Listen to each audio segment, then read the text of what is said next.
presentation, you should be able to define how to change and update a battery in the smoke alarm, explain how to test and make sure that the smoke alarm is working properly, and explain how to keep your fire alarm free of debris and dust. Hello, my name is Christy. I work for ETMC in Waco. I'm an EMT basic, and today I'm going to teach you how to maintenance and take care of your smoke alarm or fire detector in your home.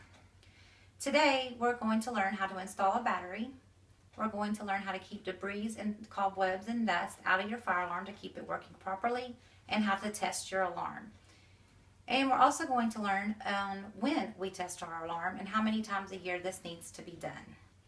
Depending on the size of your house, some people only have one smoke alarm or smoke detector in their house, some have two. In my house, I have two because I have a 2,000 square foot house. As you can see, I have one alarm here, which is located right in front of my front door, opposite of the kitchen.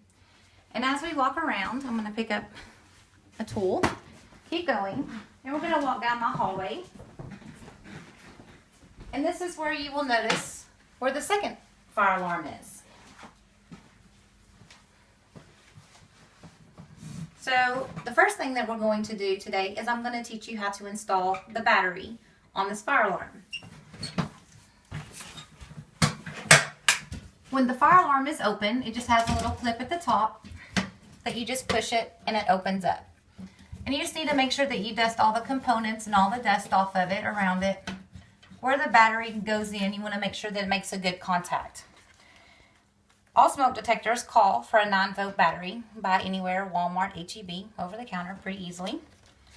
And so you would just open up your battery and hook the positive to the positive and the negative to the negative side, just like a little button on each clip.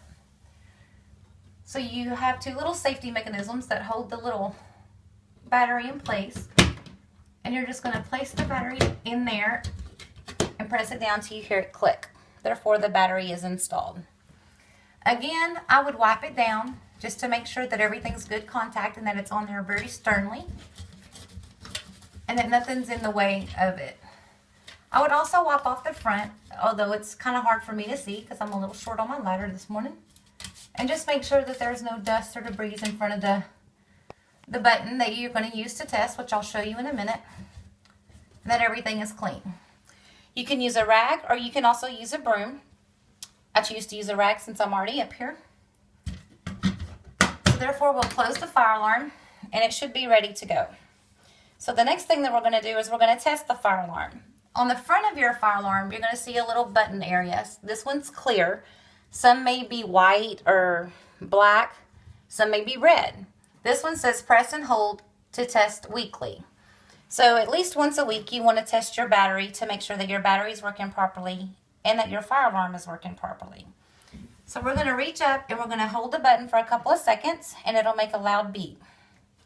One. Well, that one only took about a second.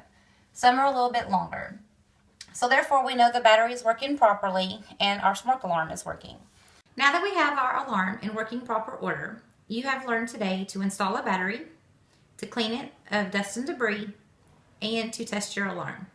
Also remember that you need to test your alarm weekly and you also need to dust it weekly. And also keep in mind that we need to change the battery at least twice a year. This is a good reminder for when the time changes in the fall and the spring to also change your batteries in all your smoke alarms. This is to protect you and your family. This is the conclusion of the video on how to maintain your smoke alarm.